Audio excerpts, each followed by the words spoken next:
હવે ચા પાણી નાસ્તો કર્યો 300 રૂપિયાનું બિલ થયું. મેં દરબાર અમારે એક દિન અપયા છે, એક દિનનું ખવાતું નથી, તમે આપી દો. અને દરબારનું મગજ જીવ કે ગઢવી આતી હું તમારો અપયેલું. મારા દીકરાએ કે ભેગા ખાઓ છું, ભેગા ખાઓ છું, પૈસામાં પૈ આવે કે તમારા બાપા પૈ આવે તમારા ભેગો મહિનો ફોટમાં ચાલી ગયા જમીન એવું પડી ગયું કે મારા પાસે કોકડે મારી હમણાં ફોન કર્યો મેં મારો બીજો માલ મકાન લેતો હતો દસુબાને મેં ફોન કર્યો. દસુબા મારે કપચી લેવાની ક્યાં મળશે? મને કે હું જ કરું કપચીનું. કેટલી લેવાની? એક ગાડી. પૈસા બોલો કે તારા પૈસા નથી લેવાના, એક ગાડી કપચી આવી જાય છે.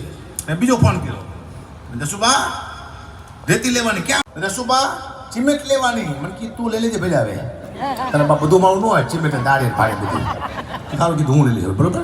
હા કે આંગળી આપણે પહોંચા પકડેલો ના કહું. હા હમણાં ગઢવી મરાઠી અને બિહારી 3 જણા જતા સ્ટીમરમાં દરિયામાં વહાણમાં વચમાં જીનાત આવ્યો.